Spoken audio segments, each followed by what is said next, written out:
Next group of games we're going to comment on, and it's upside down NFL. Minnesota beat Chicago. Was not easy. Caleb Williams made a couple of critical mistakes down the stretch, but he did throw for 330. Since they changed coordinators, he's playing better and he's not making as many mistakes. There's no more 9 quarterback sack games involving him. But Sam Darnold has rallied back. Vikings are now 9-2. Darnold throws for 330. And, I mean, if you want to double team and triple team Justin Jefferson on one side, that's okay. That is Jordan Addison, the former USC guy, in the other. He got 7 for $147 in that win over Chicago. And the Vikes, they're 9-2. So they've overcome some bumps in the road. They're doing really well. Dallas, Washington. Schizo. That's the only word I can describe what we saw yesterday. The Cowboys, with second-string lifetime backup journeyman Cooper Rush, beat Washington. And we had a 99-yard kickoff return by Dallas after the kick return guy fumbled the ball on the goal line. And then promptly on an onside kick, we had a 60-yard onside kick return for a touchdown by Dallas. Amazing. And Washington special teams on the left hand blocked a punt, blocked a field goal. Special teams on the right hand missed 2 chip shot field goals and lost a game they could have won. I'm not going to say the league is caught up to Jaden Daniels, but I think the reality that they don't have a lot of skill people around Jaden Daniels has finally caught up to him. He can't do it all by himself. Washington's in a bit of a tailspin. So for at least one Sunday night, the Cowboys played well. I said it a week ago, I did not think Kansas City was a very impressive 9-0 team, and they got beat. So now they're 10-1, almost got beat again yesterday by who? Lowly Carolina. So they just don't have everybody back yet, although they're starting to come back. I still think Kansas City's dynamic football is probably going to be played in the month of December, going towards the playoffs. But Patrick Mahomes continues to find ways to win games. They got 10 wins. 8 of them have been by a touchdown or less. They've won every close crunch game there's there. And they got 8 come from behind wins. So you can't count them out, but they sure don't look like vintage Kansas City Chief football right now. Comments?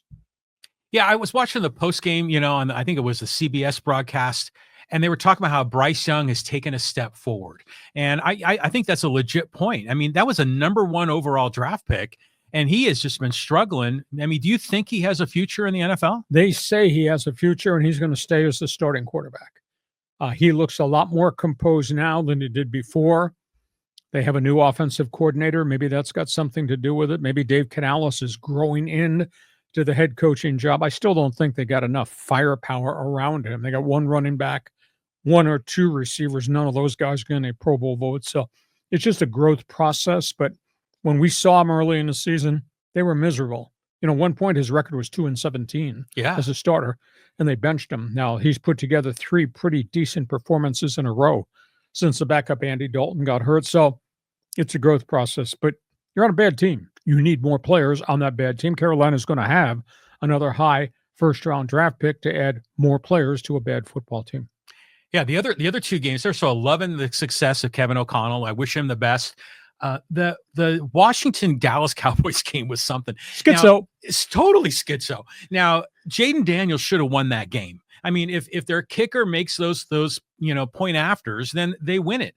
But I just kept thinking, imagine being a kicker in the NFL with the game on the line with seconds left. You've got to kick a field goal that should be a chip shot, and it's hard. I mean, that is playing a violin now on behalf of kickers. Yeah, but that's a tough assignment. I mean, what you're getting paid all that money for. Yeah, you are. I mean, but it was a bad snap too on that last one. Yeah. And he was emotionally devastated. He cried in the locker room. Oh, I believe it. I mean, I give him credit. He stood up and talked to the media, and he started to cry. His name might be on waivers by tomorrow, but we'll see. But it's tough. If you got a good kicker, then you better hold on to him and hope he doesn't get hurt. But there are a lot of kickers out there. The Chargers have a really good kicker, and he was unemployed 2 years ago. Cameron Dicker the kicker. And he's just, I'll curse him now.